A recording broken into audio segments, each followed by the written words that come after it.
23వ తారీఖున revenue divisional అధికారి వారి కార్యాలయం రేపల్లె నందు శ్రీయుత రెవెన్యూ డివిజనల్ అధికారి వారి అధ్యక్షతన ప్రజా సమస్యల పరిష్కార వేదిక కార్యక్రమం నిర్వహించడం జరిగింది.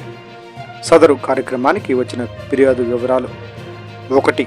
బట్టిప్రోలు మండలం వెల్లటూరు గ్రామ కాపురస్తులైన బొమ్మిడి పద్మావతి గారు వారి కాలనీ నందు సైడు కాలువలు నిర్మాణం చేయవలసిందిగా కోరుతూ ఒక అర్జీ.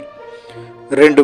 రేపల్లె మండలం రేపల్లె గ్రామ కాపురస్తులైన రాయల అచ్చయ్య అనువారు వారికి నగరం మండలం అద్దంకివారిపాలెం గ్రామంలో వ్యవసాయ భూమి కలదని సదరు భూమిని ఆన్లైన్ చేయవలసిందిగా కోరుతూ ఒక అర్జీ. 3. నగరం మండలం నగరం గ్రామ కాపురస్తులైన గాలి పూర్ణచంద్రరావు అనువారు నగరం రెవెన్యూ నందు తనకు గల భూములను ఆన్లైన్ చేయవలసిందిగా కోరుతూ ఒక అర్జీ.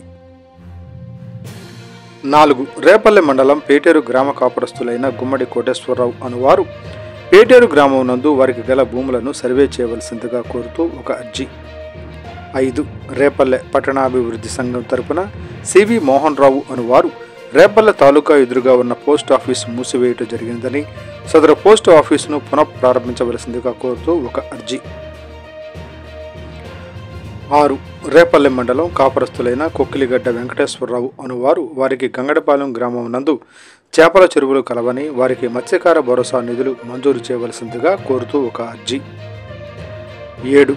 రేపల్లె మున్సిపాలిటీ 10వ వార్డు గ్రామ నివాసి అయిన ఎం సునీత అనువారు వారికి కాలనీ నందు 3 ఫేజ్ కరెంటు లైన్స్ మంజూరు చేయవలసిందిగా కోరుతూ ఒక అర్జీ. 8. రేపల్లె మండలం నల్లూరిపాలెం గ్రామం నందు గల శ్రీ సనాతన వేదాంత నిష్ణాశ్రమము మైనేని వారిపాలెం ట్రస్టీ తరపున పుట్టుకుంట ప్రేమ్ కుమార్ అనువారు ట్రస్టీ తరపున గల భూములకు పట్టాదారు పాసు పుస్తకం మంజూరు చేయవలసిందిగా కోరుతూ ఒక అర్జీ. 9. నిజాంపట్నం మండలం కళ్ళిపలం గ్రామ నివాసి అయిన బెల్లంకొండ లక్ష్మి అన్నపూర్ణ అనువారు వారికి రేపల్లె మండలం ఇసుకుపల్లి గ్రామం నందు గల భూములను ఆన్లైన్ చేయవలసిందిగా కోరుతూ ఒక అర్జీ. 10. రేపల్లె మండలం పేటేరు గ్రామ నివాసి అయిన ఉరిమి శ్రీనివాసరావు అనువారు వారి ఎదురుగా గల R&B రోడ్డు నందు ఆక్రమణలు జరిగినవని సదరు ఆక్రమణలు తొలగించవలసిందిగా కోరుతూ ఒక అర్జీ. మొత్తం 10 అర్జీలు వచ్చినవి అని తెలియజేయమైనది.